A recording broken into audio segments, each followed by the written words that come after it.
Alright guys, well welcome back to Valor and Virtue. We're super happy to have you here. My name's Erin, this is my husband Mark, and we are finishing up kind of like our first little series where we are just, going over pretty much our marriage, everything that we've walked through, everything that we've been through. And if you go back and watch the first two episodes from that, we essentially just talk about getting engaged and married in 4 months. First year of our marriage was deployment. Second year of our marriage was the police academy. And then the third year of our marriage was him working as a police officer. I was in school, and in the fourth year of our marriage, we got pregnant with our firstborn, which is our son. And that's kind of where we left off. So we kind of have a lot that we want to cover. We don't want to drag this series out too long, so we're going to kind of skip over some things and kind of get to the meat of what we feel like has been the hardest part of our marriage so far, but also been the part that has made us grow the most. Yeah. And really kind of just become who we are today. So I'll just kind of, jump in years like 4 and 5, because we're almost married 7 years. On the 15th of this month, it'll be 7 years. I look at you like I don't know, right? Yes. Yeah. Yeah, see, it's fine. You'll get to a stage where you have to think really hard about your anniversary. But that being said, so in December of 2017, we found out we were pregnant with our son. And that was hard, as always. Like, I was a very sick pregnant person, a very hormonal pregnant person, a very grumpy pregnant person. So that took quite a toll on our marriage. I also had a miscarriage in my previous marriage, so I was afraid like the entire time, which was really hard because it just put added stress that didn't need to be there. But if you've ever been down that road, you know, like, it's really hard to get it out of your mind for worrying that something will go wrong. But in July of 2018, we had our son, and we were exhausted. I'll say fun, long experience. But then with his department, you get 12 weeks off. Yep. Yeah. So after our son was born, he took all, did you take all 12 weeks or 9? I don't remember. Well, he took a lot of time off, which was really nice because it was literally the first time in like 4 years that we had just been together without work, without anything interrupting us or getting in the way. We got really close in that time off, and we found that when we get to be just the two of us, we work really well together. But then he started work again, and he was, then you became detective, right? Yep. Can you explain that a little bit, what that work looks like? Yeah, for my department, when you're a detective, you have normal work days. So at the time, I was working 410s, which is nice. Mm-hmm. However, when you're on call for a week at a time. And it's not uncommon to be called out for everything. Upwards of 5 times in your week of being on call.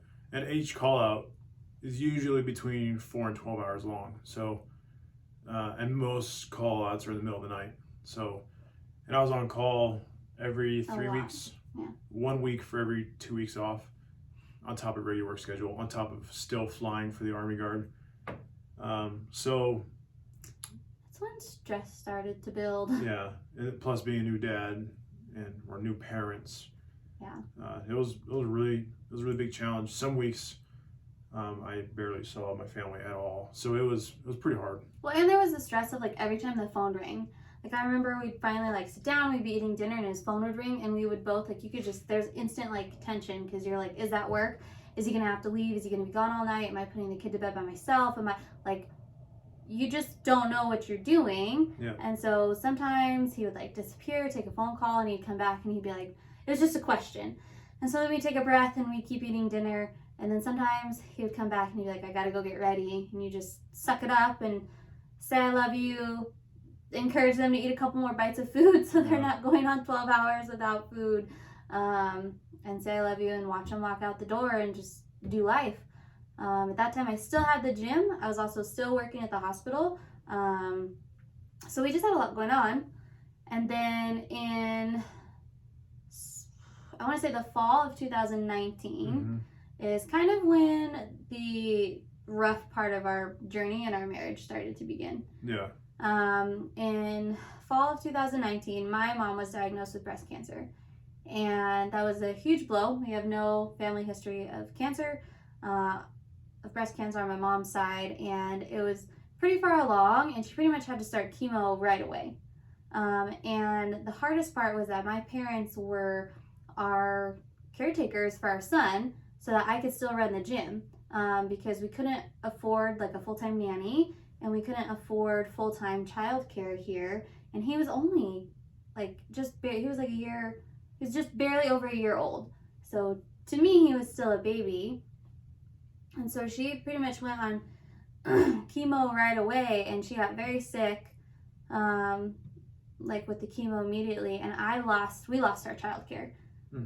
Essentially. So I'm trying to run a business, which I'm not saying this is impossible, but I'd never done it. I was a new mom. I didn't know. And he's like, no offense, but I couldn't depend on him for anything because he was just working like a dog. So there was zero like, oh, maybe Mark can watch him on his days off. Like, no, that wasn't. On his days off, he needed to be flying for his unit to make sure that he kept up his hours. And then when he was on, and then he was on call. And sometimes you would cover on call for people because there weren't very many of you in your squad. So sometimes it would be like 2 weeks straight of on call. So I just didn't depend on him as far as like watching our son childcare wise, because his schedule was so up in the air. So all of a sudden we were smacked with the fact that my mom had pretty far along breast cancer. She's starting chemo immediately, lost childcare, and we're just trying to figure out what to do.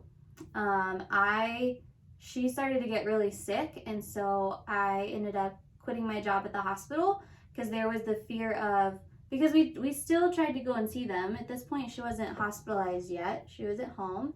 And so there was the fear that what if I brought something to her from working at the hospital? Like what if I was carrying like the cold? Well, to her, that could have killed her. Like she was so sick from the chemo, her immune system was so bad that even just bringing home like the common cold could have sent her spiraling.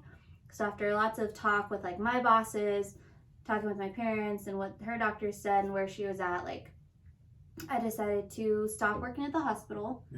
Which was really hard for me because that was like my, and it's gonna sound crazy, but it was like my joy job. Like I just worked PRN, and so I would work like 4 6s a month or 2 12s, and it was like my happy place because I loved owning my business, but that's like a full-time, like you never get to leave job. And going to the hospital was almost like a hobby where I love medicine, I got to do what I loved, and I got to just take care of people on their worst day ever. And so having to end that in my mind to try and take care of my family was almost not like an ego blow. That's not what I'm looking for, but you know, there are times when you feel like your identity is all wrapped up in what you do. Yeah, it's not good, but yes, Right. It is true. Yeah. So that was super hard. So there's adjustment there. And then at the time, my family had asked that we didn't tell people that my mom had cancer because she felt like it was a lot. It was heavy when people would come to her sad for her. So, you know, she was already struggling with how she felt about it, how sick she was. And then, you know, she tried telling a couple people and they would start crying and be upset and be worried for her. And that just stacked on top of her worry. Yeah. And so it wasn't creating a healthy environment. So she really, like, just really asked that we didn't tell people. Yeah. So no one knew that she had cancer. Time out. We're only 9 minutes in, babe. I know. We haven't even gotten to what we're talking I about. know. I'm finishing this. I'm just setting it up. Okay. Ready? Mm-hmm. Yeah. So people didn't know she had cancer. So we went through this whole stage, found out that, and then so that was 2019, and then in January of 2020, we found out we were pregnant with our second. Yeah. And long story short, with my mom, she is still alive, but in that short period of time, she almost died. And I was very scared.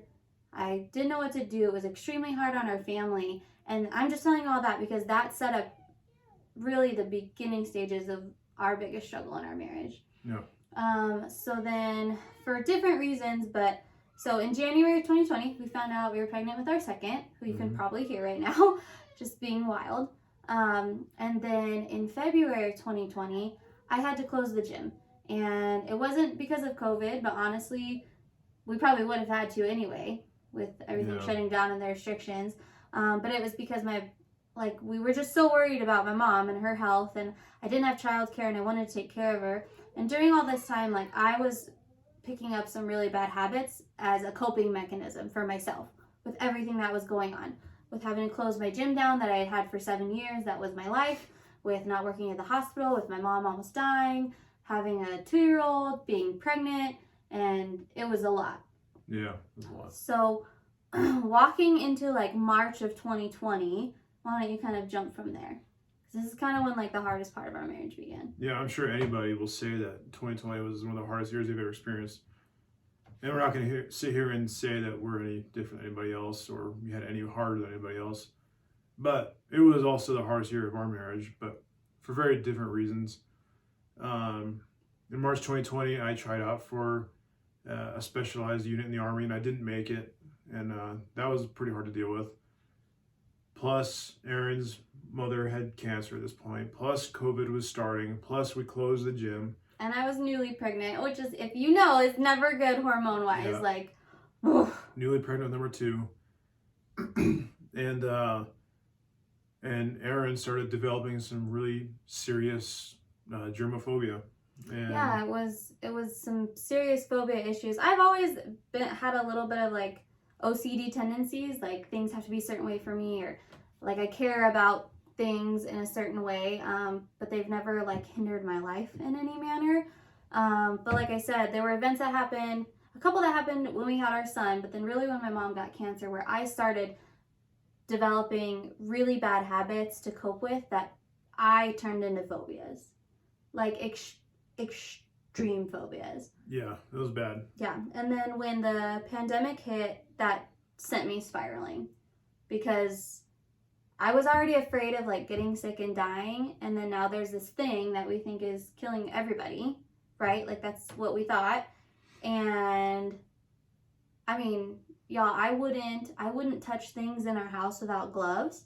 Own house. In my own house, like my own things. Every time, because he still had to go to work sometimes. Like he did work at home for a while, but he was a detective, so like crime doesn't stop. Yeah. Like, still had to go do warrants, still had to arrest people, still had to process scenes for evidence, whatever. Yeah. So he would come home. I would make him take all his clothes off in the garage. He would have to put them immediately into the wash with bleach and then take a shower and wipe down. I can't believe I used to make you do this. And wipe down everything he owned that he left the house with like Clorox wipes. Yeah. And like there were certain foods I wouldn't eat. Like I'm still not perfect. I'm still like getting there from things, but like you can just imagine the stress of being pregnant, his stress of like I basically made him change his entire life because I at that point felt like I couldn't mentally handle it. Yeah. And I'm going to give some more examples, not to make Aaron look bad, obviously, but so you guys really fully grasp how heavy this situation was for us.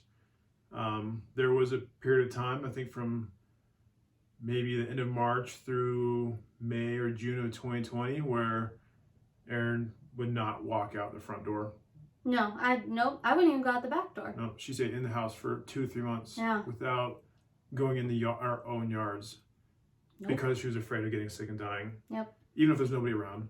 And it wasn't just because of the pandemic. Like, it was dumb little things. And now they're dumb little things. But that fear and those habits that I had let build were so gripping for me. Like, if I saw a bird feather, I wouldn't go outside. Because we had a friend that got meningitis from a bird and almost died. But I, like, rationalized that in my head to where I was like... And I wouldn't let... I'm going to cry. I wouldn't let our son go outside either. Like, I was very debilitating to our family. Yeah, it was hard times. Yeah. And and trying to grow a human. So we got into, I mean, that was probably the hardest year of our marriage because you don't know what's going on with the world. You know, everything is, most people were afraid anyway if you didn't have issues on top of it. And then the habits that I had let myself build, I put onto everyone else in my family, and basically stifled them from living life. Yeah, and I need to say this too. It's if you're sitting here like feeling sorry for us and you're thinking, you know, well, if you're thinking I did a good job taking care of Erin, you're wrong. This wasn't a situation where I was all supportive of her and taking care of her. Like this was a complete, on top of everything else going on, you know, we're not allowed to go to the store anymore because mask mandates and all these things. All of a sudden, my life, 100% freedom to no freedom, and not even enough freedom to leave my house because of what we were dealing with. I couldn't walk my front yard. No. I didn't support Erin through this at all. I mean, well, there were times I did, but as a whole, our marriage was just It was in shambles. put to the absolute. It almost broke, and we fought constantly, pretty bad. It never got physical or anything. No, but I did kick a door once because I was angry, and I remember that was the worst fight we had. I was angry. I was super hormonal. I was pregnant, and I got angry and I kicked a door and I thought I broke my foot. Yeah. And that was kind of like I legitimately thought I broke my foot. Like I was just mad and there was a door, so I kicked it. And I remember like having a conversation. I called your mom and I was like, I can't do this. I can't be married anymore. Because we were just, I had pushed him so far to his breaking point, and then without realizing it, because I was so consumed with myself and my struggles, like I was so busy making myself the center of attention that I couldn't see how it was affecting everybody else. And I pushed him and our son so far past their breaking points that like he was broken. Like he was hurting. Like he was like, I just want to go on a walk. Like I just want some fresh air, or I just want to sit outside with my wife and have a conversation. And I was so consumed. Like consumed is the only word I can think of. Yeah. I was literally consumed by fear, unimaginable, and being pregnant, which makes your hormones like 1,000 times higher. And we had found out in like May or June that you were deploying for sure in 2021. Oh yeah, I forgot about that. That just added a whole nother level of pain and what we were already going through. I found out earlier mid 2020 that I'm deploying in 2021 for a whole year on top of everything that's going on. And we were gonna have a newborn. Yeah, I was gonna miss most of my newborn's first year of life. So all of this, man, now that we're talking about, I'm surprised we're still married. I'm thankful that we are. Yeah, we almost, I'm not kidding, it almost fell apart. Like it. Yeah, that one fight was the last straw. And I remember I called your mom, and his mom has always she's a very good voice of reason. I wouldn't recommend calling family members when you're having problems, but I did not know. I had literally lost contact with the world. I got off of social media. I didn't talk to friends.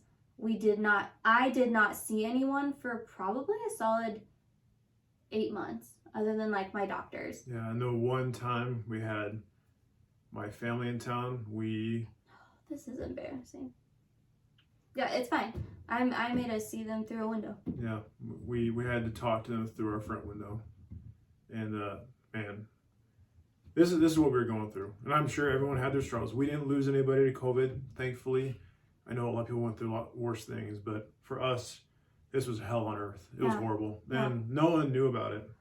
No. Other than I think my mom knew about it. Yeah, because I called her. And then we had one couple that knew. Yeah, and they didn't live here, so it was really hard because, we couldn't just sit down with them and talk it out. Like they would try, we'd talk on the phone, and we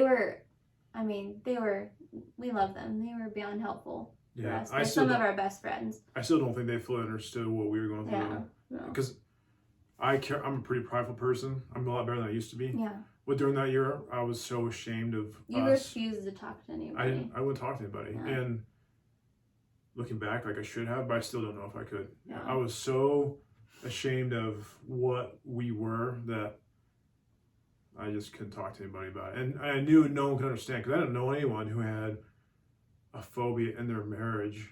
Like, I didn't know anyone who could relate to that. No one could possibly. No one talks about these things, like when, and that's why we want to talk about it now. Yeah, Like, no one could possibly understand what we were experiencing. yeah. But we were still going to counseling. Well, so after that fight, we weren't going to counseling. Oh yeah. And then we had that fight, and we were like, we need help. We were like, Yeah. we need, like, we can't. We took a hiatus from counseling for a year because things were going pretty good. Yeah, things, And then this things were pretty happened. good. And then once my mom got cancer, things, like I said, that's what kick-started everything. Just a cascade of events. So we started going to counseling. It was virtual counseling, and I think everyone knows it was hard too. Like, we didn't have our church family because we couldn't go to church. Church was online. Yeah. Which I wouldn't have gone anyway because I was mortified to leave the house. But still, there were just so many things that prevented like the norm that added, like, my fears just stacked one on top of the other. So we started going to counseling again, which was a godsend. It was a blessing. She's always Yeah. been there for us. It doesn't matter how long we take away from her or how often we see her. She always opens her door right back up for us, and sometimes we did it twice a week. Yeah. We went for pretty much, I would say maybe March, April. August? Yeah, like midsummer 2020 until I deployed in early 2021.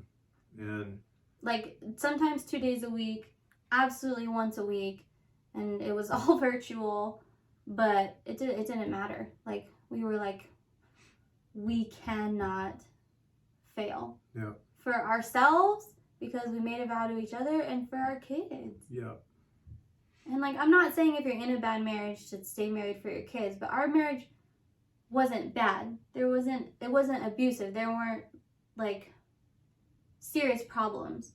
It was just us and our own prideful issues. Because my phobia stuff was prideful. And then him digging his feet in on the other side was also prideful. That if we didn't have our beliefs and our set of standards, we would have absolutely walked away from each other. And it would have been the Mhm. biggest mistake of my life. yeah, But so we went through counseling. And then as all this is going on, like, I'm getting more and more pregnant, and his deployment is getting nearer and nearer. Yeah. And in September of 2020, we ended up moving back on base. yeah, because we lived off base for a while, moved Yeah. back on base. We wanted some more safety. But then so things kind of felt a little bit better because our daughter was due at the end of October. Yeah. But then, so things felt good. Things felt better. We had our daughter. She is beautiful. She was born at the end of October. I had 12 weeks off again. We had 12 weeks off again. And at this point, she was born at the end of October.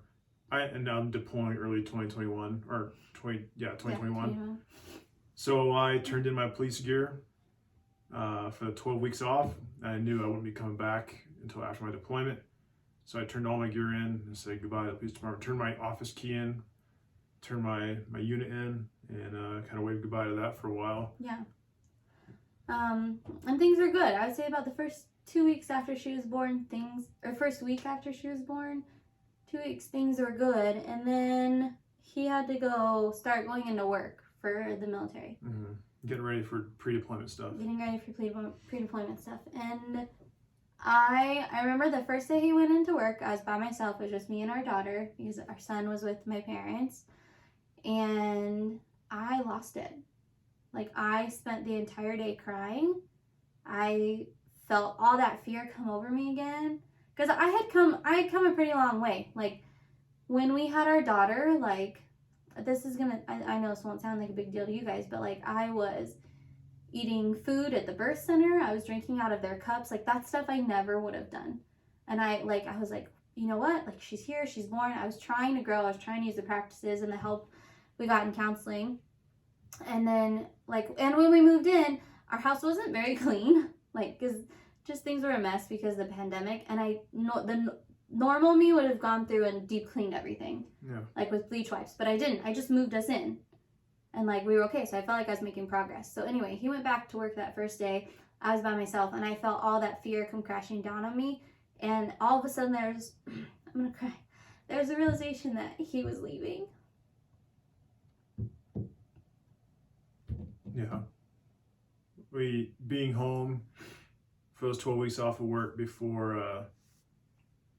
I started real pre-deployment stuff, the realization hit that I was gonna be missing my daughter's first year of life, and leaving Erin with 2 kids. She's still recovering from her phobia. She's a lot better at this point than she was, but she wasn't great. Plus, there's still a pandemic going on. Yeah. And the gravity of this really fell on us. To me, I didn't want to deploy, but I did because it's my job and it's what I joined to do. For her though, it was not the same. For me, it was not the same, and I remember that day I cried all day long, and that gravity fell on me. And he came home that night, and I did something I swore as a military wife I would never ever do, and it got bad. I think looking back now, I think it was a little bit of a mixture of postpartum depression with the hormones that I did not experience with our son at all. This was like a week or 2 later when he went, probably like 2 weeks later, the first time he went back to work. But I asked him to ask to not go on deployment, like dead set. I was like, you cannot leave. Like, you need to tell them you can't go. And that started a pretty big fight. Yeah, I mean, a little bit of backstory information. My unit is not very big. There's only a certain number of pilots. I'm one of the more senior pilots now at this point. And we had a lot of junior guys, and we were really hurting on manpower. So it wasn't like if I wasn't there, it wouldn't be a big deal. They needed me. That was a big deal. And now I'm in this situation where I've been training for, at this point, I've been in for 10 or 11 years. Yeah. And this has been my second deployment. I'm one of the senior guys. This is my job. I joined the Army to deploy. And now I'm in this situation where we're ramping up for deployment. I'm desperately need to buy my unit. And my wife is begging me to ask to stay. And now I'm in this horrible situation where I feel so guilty on both ends. Guilty for wanting to go, guilty for not wanting to go, guilty if I stay, guilty if I go. Yeah. This was like a week-long fight we had, and it got pretty terrible. Yeah, I got to my breaking point, and hopefully you guys, someone can relate to this at some point. And again, I think a lot of it was just like postpartum hormones, but I remember we got in a really big fight, and I legitimately thought about suicide. Like, I had thoughts of like, which this is not true. He did care. Like, he did care. A lot. But I thought in my head, would he care about me and stay if I went and got his gun and shot myself? Like, would he care then? And that was the biggest fight that we got in. And I remember telling him, like, I'm not okay. Yeah. Like, I'm not. Like, I never would, because we had our son. Like, I've had family members and friends that have committed suicide, and I always, sorry, our daughter's fine. Our daughter's in the background. She's all right. I always viewed it as selfish. And you can agree or disagree, but I would never do that to my son, but the fact that I had such an in-depth thought about it terrified me. Because that never happened to me before. So I remember I got in a big fight, and I ended up telling him, and he was like, are you serious? And I was like, I'm serious. And that was the only day I ever felt that way. And that's why I think it was a hormone thing. Like, not trying to blame it on hormones, but she was so new. We were dealing with him leaving, and we got in a big fight, and I told him about it, and he went the next day and asked if he could stay. Yeah, I went to my commander, pulled him aside, said I need to talk to you about something really personal. She's just angry, sorry. She's mad, she's not a part of it. You hear my daughter screaming in the background. And I told him, this is the situation I'm dealing with. And I was open about everything. I was completely honest with him. Like, look, this is the situation I'm in. My wife is not okay. I don't want to stay, but I'm asking if there's any way possible to let me stay from this point. And the commander, he's a great guy. he said, I have to think about it. He's like, I gotta try to figure it out. If there's any way possible, You yes. keep talking. Okay. So you go check on the daughter. Check it. You keep talking. So if there's any way possible, I will let you stay. But he had to try to figure out some stuff. And long story short, he tried to get some people from a different state to fall in and replace me. It didn't work. And he came to me a week later. He's like, look, I'm really sorry, but I desperately need you to go. I have to have you go. And I said, okay, it is what it is. And yeah. Okay, sorry, back. Had to give the beast snacks. But, yeah, so I remember he came home. I'm out of breath. I just ran up the stairs. It's fine. He came back and said that he had to go. And I remember, like, the reality just struck me. Like, you have no choice. Like, you have one of two options. You either get it together or break. And if you break, your children are gonna break. Like, this is not about you anymore. And I remember we ended up, I can't breathe. We ended up having a meeting with our pastor and his wife. And he's known me my entire life. Like, his mom was there when I was born. He's like another brother to me. And they had no idea any of this was going on. And we only touched on the surface of it. But I remember he essentially looked at me and was like, you need to figure it out. Like, this is something you're doing to yourself, so you need to get a grip. And like, he wasn't that harsh. Yeah. But in long story short, because he can talk to me that way, and I appreciate being spoken to that way, he basically told me, like, I love you. Like, we are both here for you. We both love you. Whatever you need, let us know, but you need to get it together. And he had been saying that to me for a long time, but you know, sometimes you just need to hear it from someone else. So between that realization of like, this is gonna happen, and you have two, like, you only have two options to deal with it. That's it. Like, you have one of two options. There is no middle ground. And I've always been kind of a person of extremes. I've not been a very wishy-washy person. So you either break or you get it together.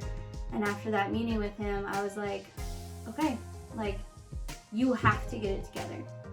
And I remember something I told him, that I had the realization of a couple things. Because the couple that we had that was really good friends, I remember she told me when I was telling her all this, she was like, maybe you're just not meant to be a military wife. And I needed to hear that, because that was like, for me, that was like, you're wrong, and I'm gonna prove that you're wrong. And she knew I needed to hear it. She knows me forwards and backwards.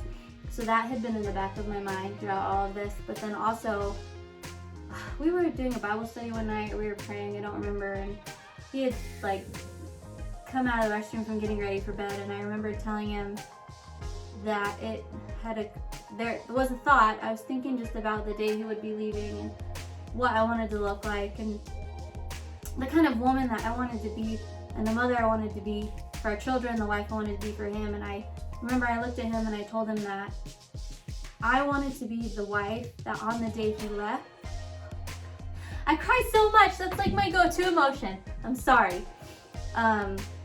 That on the day he left, I wanted to be the wife and the mother that held her head high in pride of her husband leaving and serving his country. And that was, for me, that was like, I don't know, that was like what clicked. Yeah, for me too. Yeah. Because up to this point, I was terrified to leave her. So I was like, she's not going to survive this year, and my kids are going to suffer, and I'm not going to function downrange, knowing that. Which is dangerous. Which is, yeah, knowing that nothing's working back home. So for her to tell me that, I'm like, okay, we can do this. It's going to be all right. Yeah. And we're going to figure this out. We're going to get through it. Yeah. And I know this episode is going long, and I don't want to do a whole nother episode on this. So if you have questions, you can leave them in the comments. But that day came, and he did leave, and we both held our heads high. Yeah. And Hardest day of my life. Ever. A lot harder than leaving the first time. And well, we didn't have kids, and Yeah. we were like just newly married. But he was gone for 10 months total. Like no singing, no breaks, no nothing. Yeah. 10 months he was gone, and we grew so much. I fell so in love with him all over again. Not even being here. Yeah. And learning who I was again as a person, like who God made me to be. Like, we know, like it says that God's not given us a spirit of fear. So everything I was dealing with, like he obviously didn't give me. So having a year to force me to remember who God said I was everything that I needed. So as awful as that year was, of him missing birthdays and holidays and Kinley's first words and her first steps, we would not be where we are. There wouldn't have been healing that happened. There wouldn't have been restoration in our marriage that happened. It was, and we knew it. We knew it before he left. Like Yeah. we said, this has to happen. Like I would not have healed if he was here, because I would have made him my crutch. I would have said, I need you to touch this for me. I need you to wipe this down for me. I need you to go to the store for me. I need you to touch the gas when you fill it up. And he would have done it because he would have been serving me. And if he wouldn't have done it, I'd have been like, you're a bad husband. And like that cycle would have continued. That cycle had to break. There had to be an extreme for the cycle to break. And so I think, he just got home a couple months ago. This is all very fresh. Yeah. But I think the biggest takeaway I can give is if you're about to walk head into what you think is going to be the hardest time of your life, stop and see if you can find how to make it the biggest growing time of your life. Yeah. Like what is God putting in front of you to make you a better person? Like, sometimes things have to break to get stronger. Like, you break a bone and it heals stronger than before it was ever broken, right? Like, same concept. Yeah. And it was also a growing season for me as well. Yeah, you came home completely different. Yeah. In the best way possible. We both left with the intentionality of, all right, this is going to be the hardest thing we've ever been through, but we're not going to be victims. We're going to each grow. We're each going to make effort, and we're going to come back better than we left. Yeah. And we both did in different ways. Yeah. And we're still not perfect. No, we still fight. I still wipe down the groceries when they come home. There are things I'm still working on. We still have arguments. We're definitely not perfect. We have a long way to go, but it just, coming back home, looking back on it, sometimes God puts us through really horrible things, and if you have the attitude of growth and commitment and faith through it, you're going to walk out stronger on the other end of it. Yeah. And if you walk in like a victim, that's literally what I spent 2020 as, was a victim. Like, that's it. That was my entire mentality, is poor me, I'm the victim, no one understands. Like, when you live your life in that victim mentality, you won't get anywhere. no. When you can come to a point of having extreme ownership of how you react, like, you have full control over how you react. You don't have full control over everything in life, but you have full control over how you react to everything that happens in your life. And when you take that responsibility and stop playing a victim is when your life changes. Yep. So Yeah, this is a long episode. it's been the last 7 years. Yeah. But that being said, we want to share because we want you to know that you're not alone if you're going through something, and that it's okay if you are walking through it. Reach out for help. You can leave a comment. You can reach out to us. Our email is on the profile. And we're here to help in any way possible. But we just wanted to share our entire story so that moving forward, when we talk about something, like if I come on here and talk about my phobias, like you have some understanding of what we've walked through and what we've been through, and that we've had places in our marriage where we've been to hell and back and we're still here. Yeah. So your marriage is not done unless you let it be. Yeah. And that's on you. So essentially keep fighting, keep moving forward, keep pressing on.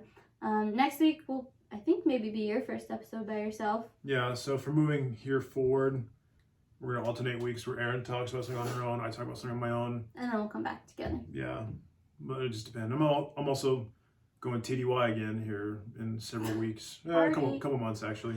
So we'll be separated again. Now don't say several weeks! I'm not happy about it, but it's fine. Yeah, so in a few months, I'll be gone again for a few months. So we'll figure out alternate ways to make this work. But, yeah, don't quit. That's the bottom line. Bottom line, don't quit. No matter what, single, married, whatever you're walking through, don't quit. Don't be a victim. You can do this. If you have questions, let us know. We love you guys. Have a good day, evening, morning, night, whenever you're watching this. And we will see you next time. Bye. Bye.